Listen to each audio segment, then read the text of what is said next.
guy. Hey guys, Jazz Sinclair here. Apologize for the darkness. I spent the waning sunlight, the waning daylight working out. Very important to me. Was it waning, Jazz? Not heavily. Little Wayne. Little Wayne. Lil Wayne. Oh my. So today's Saturday. I don't have a hell of a lot of time. I got a fuck of a lot, but not a hell of a lot. I'm sorry, it's not French Friday. Watch your mouth. By the way, how do you watch your mouth? Without a mirror, how do you watch your mouth? It's not working. What have they done to us? Watch your mouth. What the hell does that mean? Since the day you were born. Watch your mouth. How? I can't. Anyway, the hell? Where the hell did that come from? It's along the same lines as, you see what I'm saying? No, I hear what you're saying, but I'll be damned if I can see what you're saying. Unless you have synesthesia, then you can see what I'm saying. Do you have synesthesia? Is that your problem, pal? Huh? Alright, I don't have a lot of time. Get to it, Jazz. You're wasting your time, my family's time, my children's time, my children's children's time, their children, and their children. Wasting as much as I can. I don't get wasted, so I'm wasting time. If I lived in a state where it was legal, I'd get wasted. But it's not. I get wasted enough on endorphins. Okay, get on with it, Jazz. Hi, everybody. By the way, what time is it? That's right. It's Jazz Sinclair time. It's Jazz Sinclair time. It's Jesse Jazzman time. Da da da da da. La da da doo doo. Da da da da da. Da da da da. When was the last time you had a really good dose of It's Jazz Sinclair time? Here's an exercise for everybody. Go into the... I was going to say go into the bathroom, look in the mirror, because that's where the mirror is, usually. There's always a mirror in the bathroom. Not every room, but in the bathroom, there's a mirror. Walk into the bathroom, look in the mirror, look at yourself in the face. Don't look at your mouth, watch your mouth. Go in the bathroom, stare in the mirror, and sing, It's Jazz Sinclair time, it's Jazz Sinclair time, it's Jesse Jazzman time. It's Jazz Sinclair time, la da da da da da, la da da doo doo doo, la da da da. Go ahead, do that. If any of you can keep a straight face, please report back. Not to me, I don't give a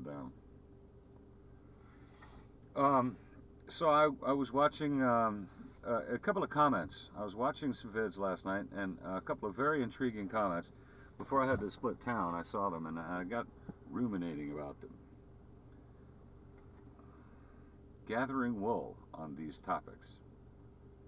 Better than dust, I guess. Wool is... Okay, you know something? Stay on program, Jazz. Stay on point. That's me. I'm an on-point guy. I'm a bottom-line guy. You a bottom-line man? Shut the fuck up and get on with it. I am so sorry, everybody. I probably won't put this up, so now I can just jabber. I can jabber walk. Mimsy where the borough goes, and the mome rats outgraved. Okay. It must be Saturday. Are you driving and walking, Jazz? I think maybe I am. Alright.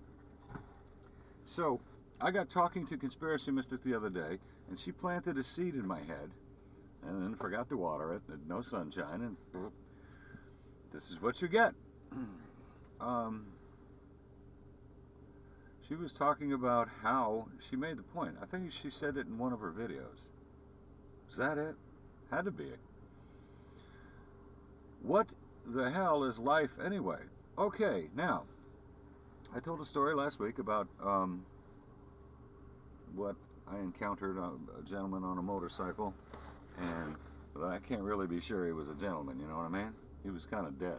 He was nice enough to me. He didn't give me any trouble. Alright. And this guy was gone, lights out, and then he came back, apparently, later.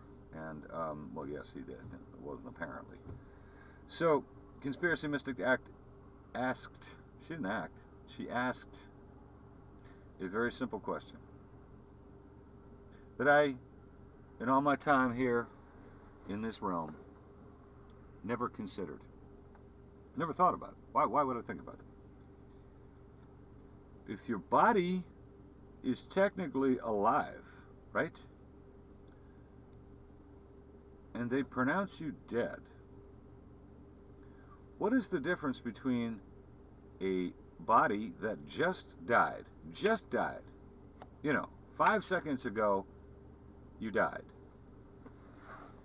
and now here you are watching Jazz Sinclair? Told you, watch your step. You can watch your step, you just can't watch your mouth.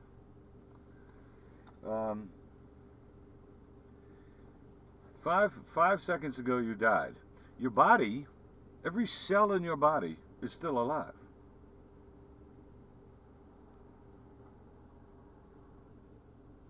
Why is the body not alive? What are you talking about? The body is alive. The body is still living. Witness somebody coming back to life, 5 minutes later, 10 minutes later, whatever. There's stories of people coming back half an hour later, an hour later, 3 hours later, and resuming life as normal. So the body is still alive. It's just uninhabited. Now, at that point of uninhabitation, they pronounce you dead, deceased. You are no longer ceased. You have been deceased, which means that we are ceased. But I talked about that already. So the body is alive, and yet the body is dead. The body's alive, but you're dead. They pronounce you dead. Dead. What's up with that? How is the body dead? How are you dead if your body is still alive? You can come back and re-inhabit your body without missing, well, you did miss a beat, and resume as if you never left. So, under whose authority are they pronouncing you dead? Are you dead? Just because it's uninhabited does not mean it's dead. It's not dead. And yet it is. It is a lifeless body. But all the cells, all the mechanism of the body, the mechanism that is the body, is still working perfectly well. It's just uninhabited.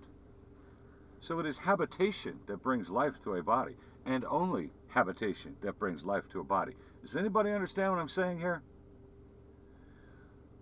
Nothing can create life.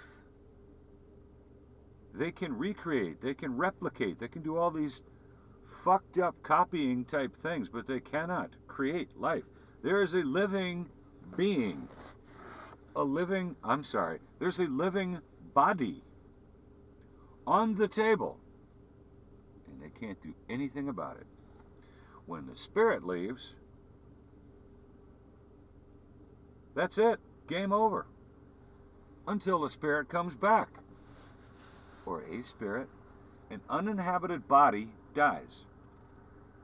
An inhabited body lives. What's going on with that?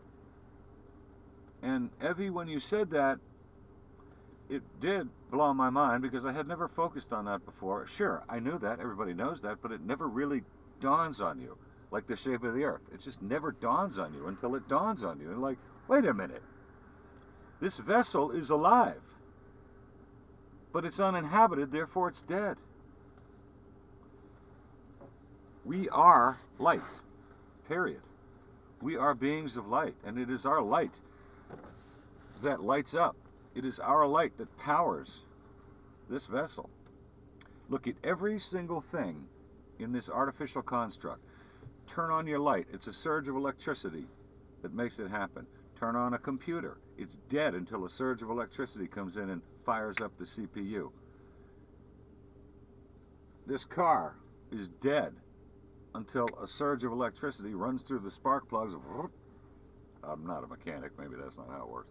But it is an electrical charge that begins everything. You are pronounced dead until a synapse fires and you're brought back. You are the spark. The spark cannot be provided. You can be on artificial CPR for a year and never come back to life. It is the infusion of a spirit which brings life to the body. We are reanimated. which means we are animated, which means we are the animation. And look around, guys.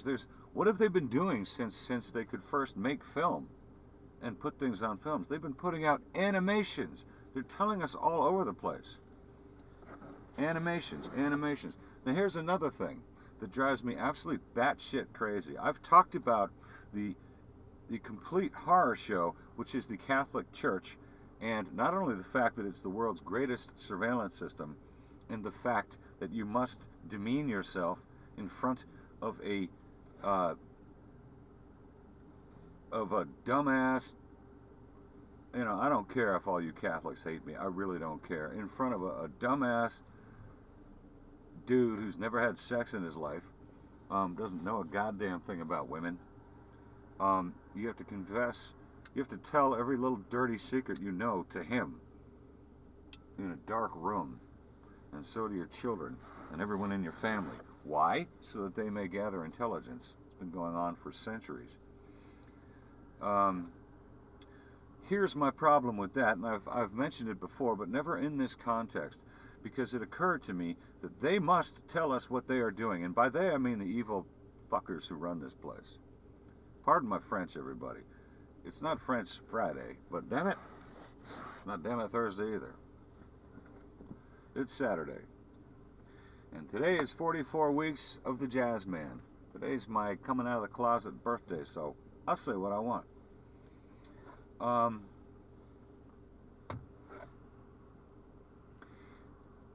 It is they, the evil people, the evil beings, who have to tell us what they are doing. They must tell us.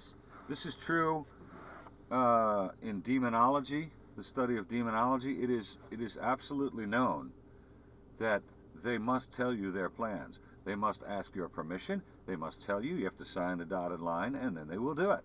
Right? Right. That's how that shit works. So look around. All through the media, through everything. Books, television, music. They are telling you what they're doing. They encode it so you can't quite understand it. So you have to really dig deep to figure out what they're saying. They're telling you with pictures and symbols, and they're telling you what they're going to do. They must tell you their plans. But in order to get you to tell them, they have to construct this entire artificial thing where you then voluntarily come in and tell them everything about yourself and everything that's going on. What is that? Well, I'll tell you what it is. We don't have to confess to them, but they do have to confess to us. We are the ones that these evil entities have to, by some unwritten law, or maybe it's written, they confess to us. We are the confessors. They must confess to us. We don't have to say a damn thing to them. We have the power. If you had a plan and you were going to bring it to fruition, would you tell everybody at every single turn, in every single way that you had to, what you were going to do? No. You would just do it until it was done. That makes you a creator. That makes you a positive being of light. But if you could not carry out a plan without actually telling everybody what you're going to do at every turn, no matter how it's hidden, in whatever way, that means they have control over you. They have to grant you permission for you to do it. We are their confessors. We are their confessors. They get down on their knees before us and confess what they're going to do, not the other way around. We are the holy ones. We are the light. And I don't follow a particular religion, so none of this means any religious stuff. I'm just observing and seeing and telling exactly, and I'm watching my mouth. Not. So that to me is really interesting. I'm going to check the camera and make sure I turn it on. I'll be right back.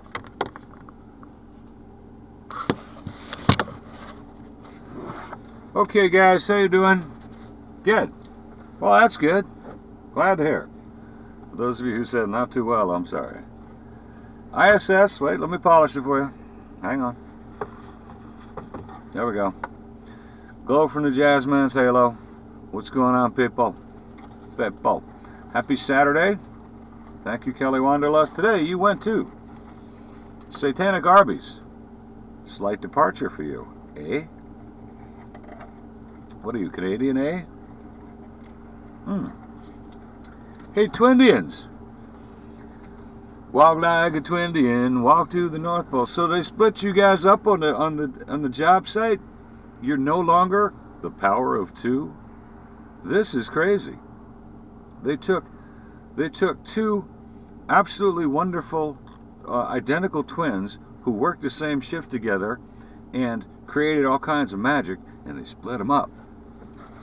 You don't want me... Oh, you said it on the... Didn't you say that on your video? Yeah, you said it in the comment section. I think that's terrible. How's it going without the other halves? Because the Twindians are the sun and the moon who keep it all going. They make the stars and the sun and the moon go around up there, both of them. So, yeah, somebody split the atom. That's dangerous. Anyway, I hope you guys are doing well. Your version of grounding, standing there with your bare feet in the snow, is perfect. Of course. Yes, that counts. Especially if you're staring at the sun. Anyway, I love you guys. Hope you guys are doing well. Now, I got a very interesting comment from Little Bird. Little Bird, you are an intriguing mind. You really are. You bring a lot to the table, and you are one hell of a lot deeper than people think. Why did I say that? I don't know what people think. Nobody tells me what they think. Actually, that's not true. Everybody tells me what they think. Let me tell you what I think. You know what? I really don't care what you think. Anyway, I am ever impressed by not just the subject matter you talk about, but the fact that you watch your mouth. I am impressed with the way your mind works. I love it. You said something in it was a comment on my video, and it intrigued me very much. Do we... you did. This is not you talking. This is me talking now, because I can't honestly remember what it was, because the jazz man is stupid, right? Yes, and the jazz man's thirsty. Oh boy, did I work out today. And loving it. I feel that winter 20 coming, and I'm staving it off, baby. Won't you join me for a lovely cigarette? Of course you will. All you people trying to quit smoking out there? How you doing? Light one up. It's Saturday night. Enjoy yourselves. You're getting hammered anyway.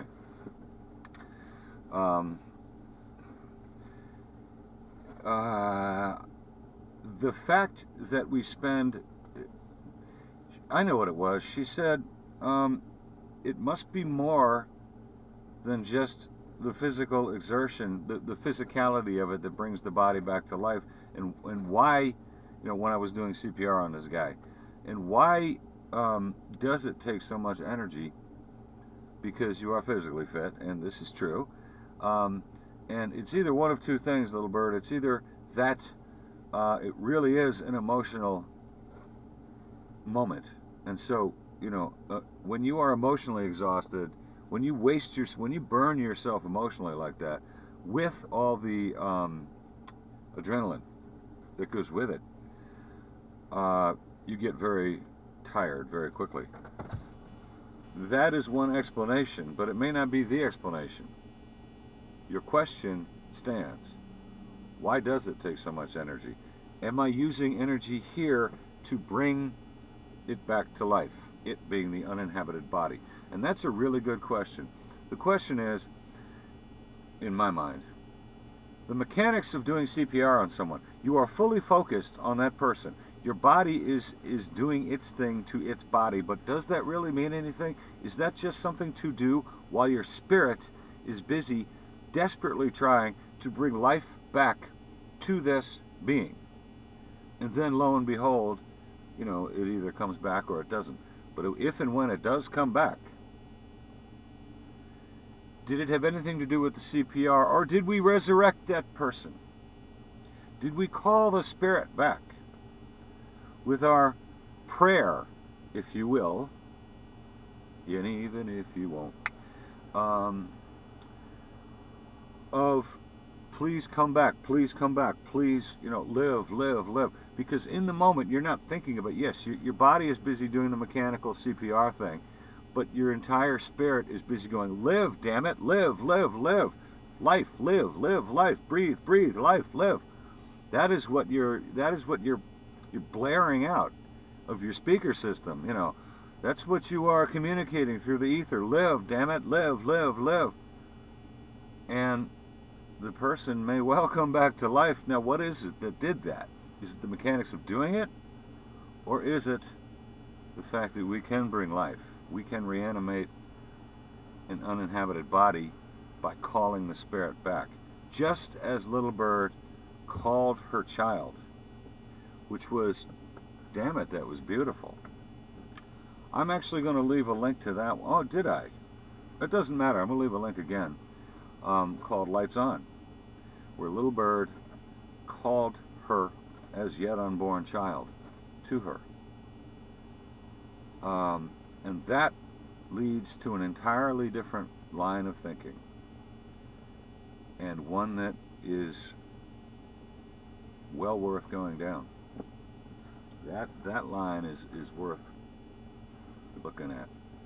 Can we in fact resurrect? Do we have the power of resurrection? Now, I'm going to get hatred from Bible thumpers. I don't care. Go thump your Bibles. I'm going to get hatred from religious nuts. I don't care. Go be religious on your nuts. I'm so sorry, everybody. And I'm going to get people who give me answers.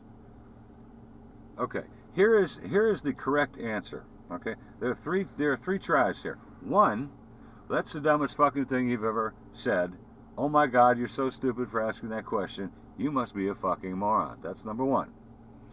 Second one is, how dare you say this and that and the other? You blasphemous little shithead. That's number two. Number three is the correct answer.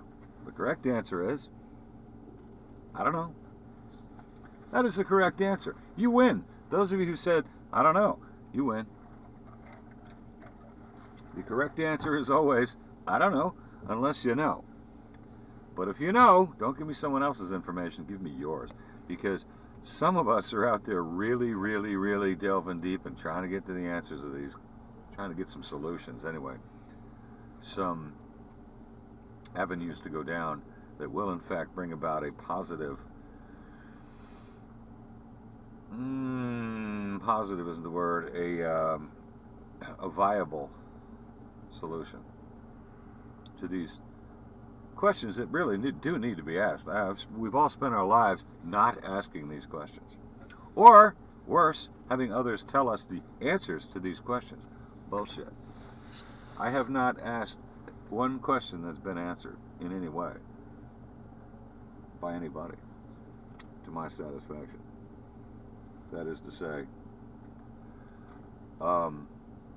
the honesty that says, I have no idea, but that's a damn good question. And those who do that are the true searchers.